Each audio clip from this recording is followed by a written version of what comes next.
Had to Okay. just lie, man. But then, so how did you then get the how did you guys get discovered where somebody did come? I think it was Ireland that first came to you guys. So how did that whole Oh, thing come? shout out to them, man. So here's what happened.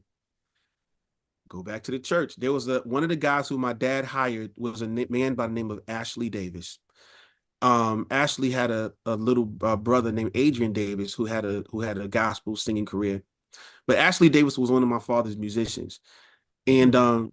he knew a man named James Maness and JoJo Brim. They were brothers. All right. James Maness and JoJo Brim, um, they had an affiliation with Uptown Records. All right. Mm. He worked at Uptown, and JoJo was in a group called FS Effect.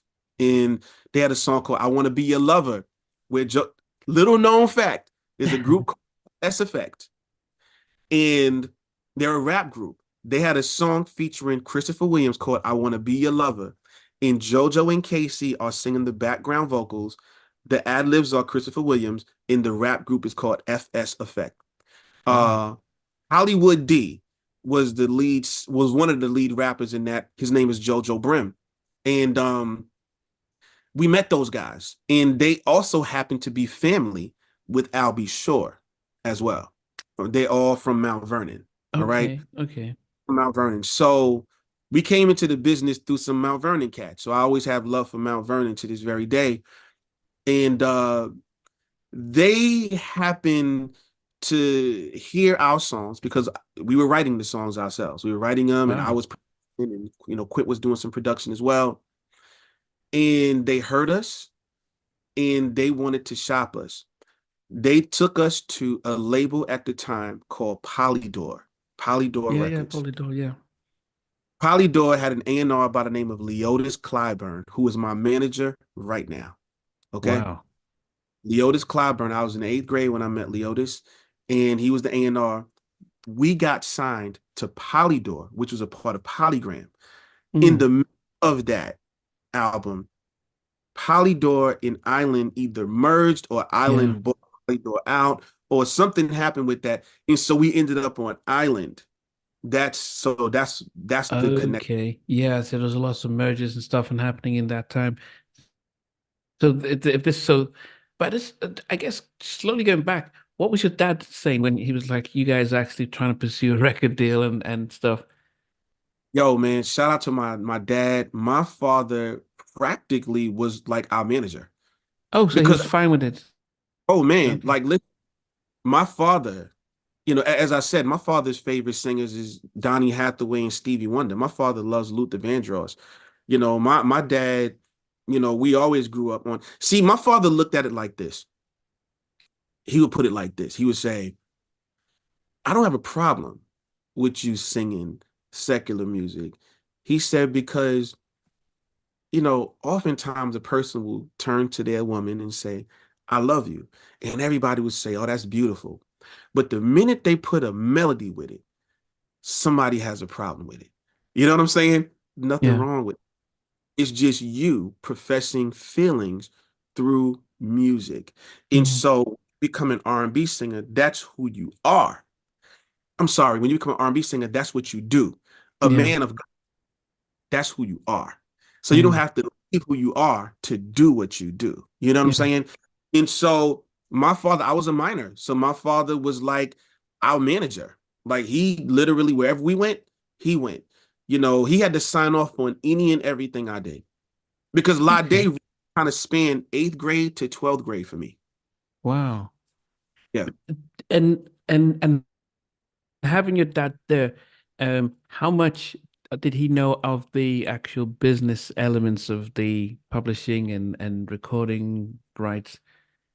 By the time we did this, my father had an album out introducing Eli Wilson as a gospel recording artist. So my father recorded on his own record label.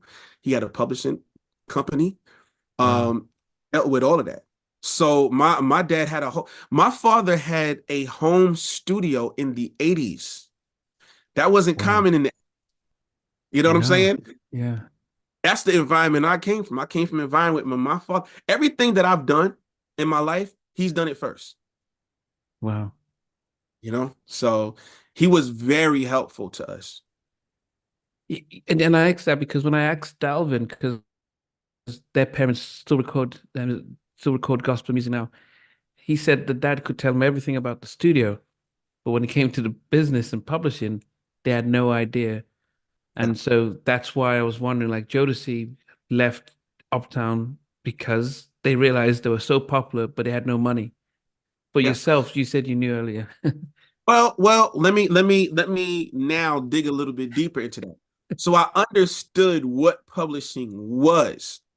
What my father wasn't exposed to and what we weren't exposed to was the type of cunning person you will run into in the music industry. This has nothing to do with Leotis Clyburn. Leotis Clyburn was the greatest person we came across in when it came to record companies. But later on, just various different things, the ins and outs of certain things.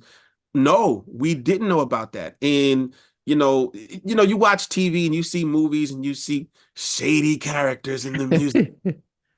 You know what I'm saying? Fast talking industry Yeah, yeah, executive.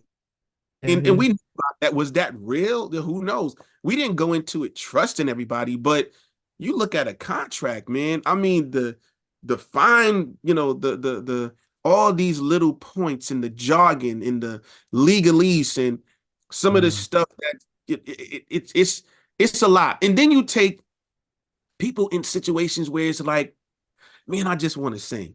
I just want to get out there and do my thing, and then they say, well, right here it says anywhere in the universe, blah, blah, blah.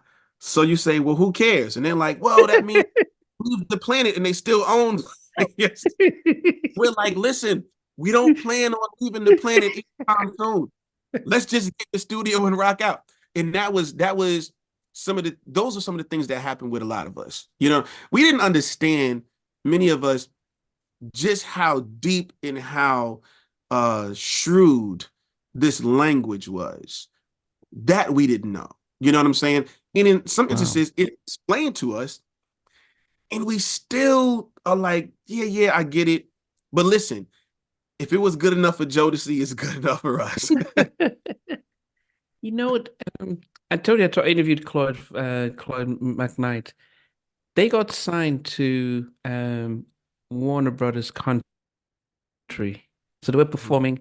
The head of country music saw them and said, I want to sign you guys. He didn't, he was doing country, he took them to Nashville, gave them one of the Nashville contracts, which was, yeah, you pretty much, you get all the good stuff and just let them do their stuff. Their first album blew up, and everyone from Warner Bros. New York says, "Hey, what's going on? Grammys and everything." And then so it was almost as if, so you mean to say that they gave you a country music contract, which meant you get pretty much everything, and Yeah. that's why they were so successful compared to if they had signed in New York and they would have been, yeah, Uh, and there is, and let me be clear about that. There is a racial component to that. That because some of the same uh agencies, they would represent some of the R&B artists and some of the hip hop artists, and then some of the country artists. And they would say that country music contracts look different. yeah, Same industry, it looks different.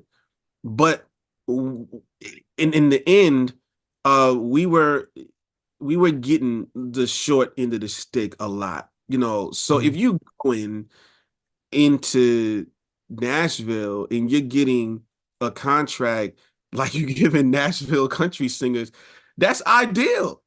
Like Well, that's that's what yeah, you want. Yeah, yeah. that's ideal.